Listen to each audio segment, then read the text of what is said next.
Magandang araw sa ating lahat. Ako si Jean Palma, alumna ng University of the Philippines Planners Organization o mas kilala natin bilang UP Plano. Lahat tayo ay kasalukuyang lumalaban sa COVID-19. Araw-araw nating nakikita sa balita ang tungkol sa quarantine, mga kwento mula sa polisiya hanggang sa magagandang halimbawa ng bayanihan sa ating bansa. Ngunit marami pang hindi napapag-usapan, lalo na sa larangan ng urbanismo at pagpaplano. Marami pang naratibong kailangan pag-usapan, halimbawa, ang tungkol sa physical distancing at sa wastong paraan ng paghuhugas ng kamay. Hindi lahat ng ating kababayan ay mayroong bahay o mayroong access sa tubig. Lalo na yung quarantine ngayon, pwede nating tanungin, nakakadulot nga ba ito ng proteksyon sa atin o nagiging sagabal din siya halimbawa sa paglipat ng gulay at ng bigas papunta sa lungsod o kaya't ang paglipat ng medisina papunta sa probinsya. Kung tabi-tabi yung mga bahay, meron nga bang paraan upang tayo ay maging ligtas sa virus? At habang tayo ay nananatili sa mga bahay natin, pwede nga bang ayusin natin ang ating mga lungsod para pagandahin yung mga lakaran ng tao o yung tinatawag na pedestrian zones, magkaroon ng mga espasyo para sa bisikleta at iba pa. So, upang tugunan ang mga ito, magkakaroon tayo ng video series kung saan ang mga miyembro at alumni ng UP Plano ay magbibigay ng mga perspektibo, no, tungkol sa mga ah, tungkol sa mga ito. So, magbibigay po tayo ng konteksto, ng katanungan, ng kritisismo at rekomendasyon na sana ay mapag-usapan natin at sana ay makatulong sa tuloy-tuloy na pag-aksyon ng ating mga lokalidad, komunidad at mga at gobyerno. So, simulan natin. I will talk about spatial inequality in critical public spaces. Let's look into what happened so far. Upon announcement of the lockdown, we saw an urban to regional exodus. People flocked to bus stations and scrambled to airports, especially OFWs who wanted to keep their jobs.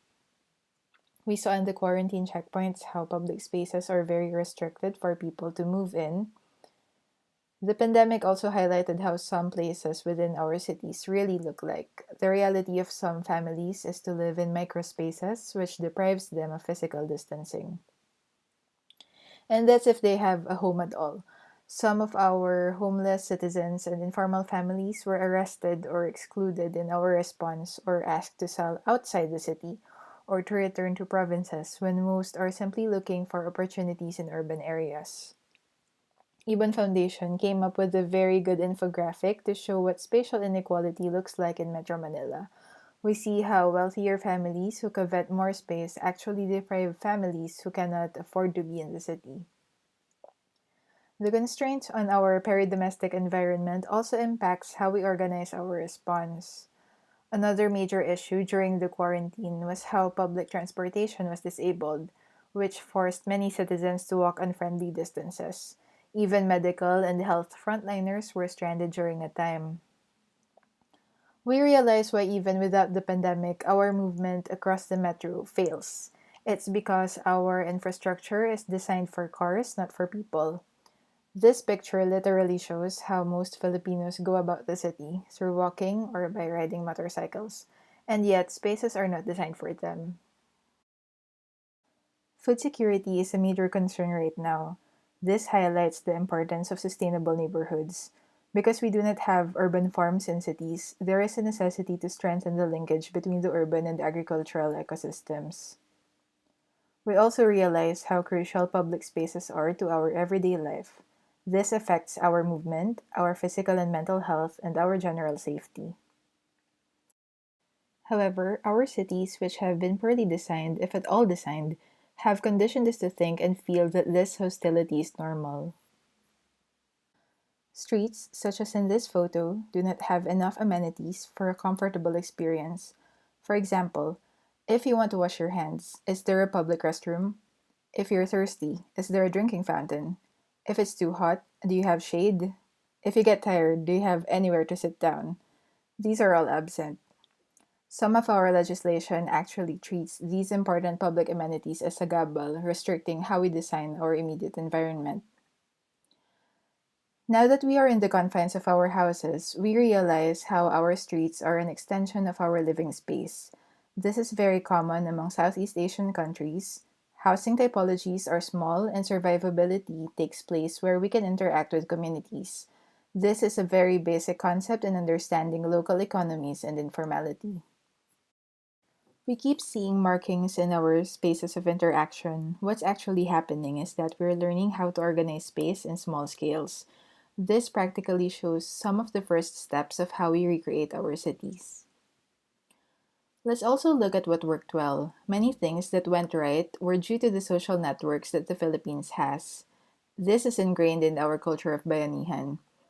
Bayanihan initiatives actually diagnose what should be improved in our cities. For example, the need for bikes and for integrated accessible public transport.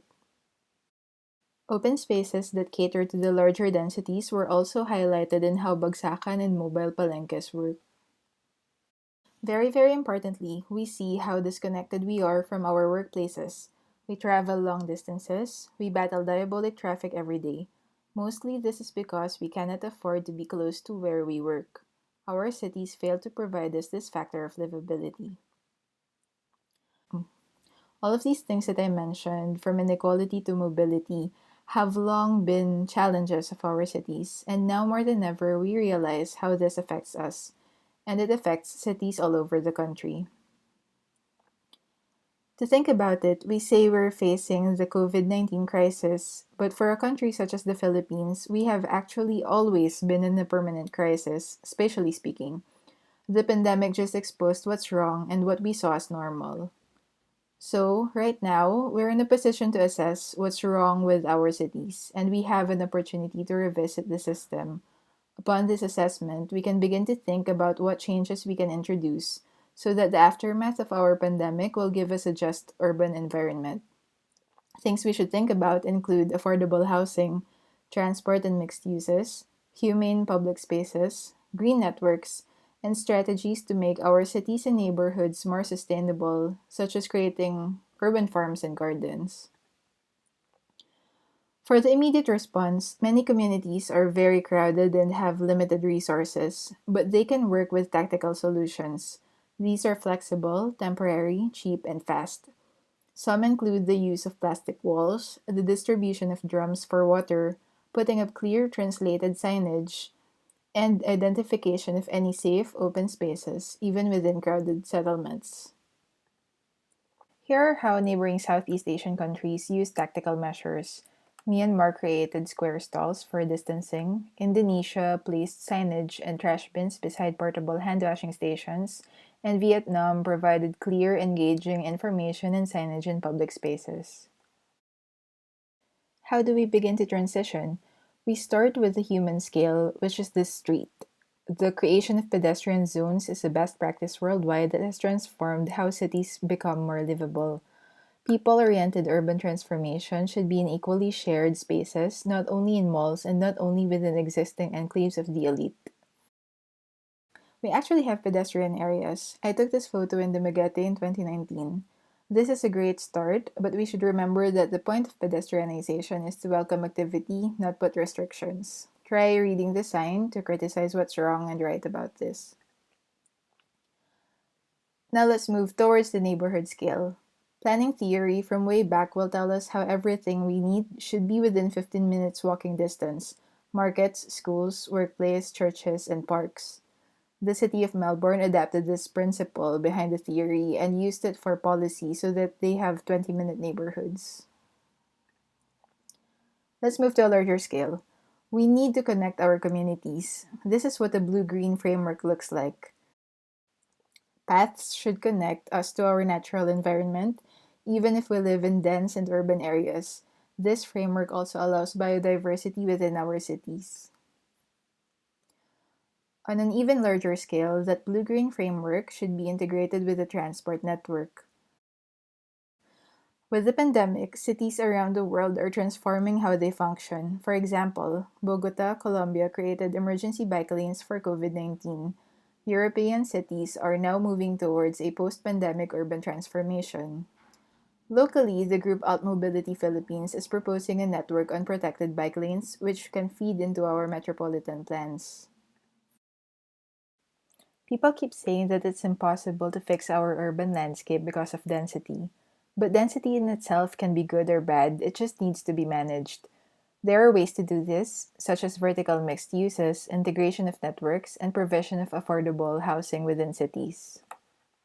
We have to be conscious of how we understand applying these to our cities. Each city has its context and local strengths, but are also interconnected. For example, each city would have their own fabric, as well as rates of urbanization, and how this is affected by topography, the economy, resources, and many other factors. Connectivity has had a huge role in the extent of the pandemic, but also the spaces where we are connected matters greatly, especially in terms of equality.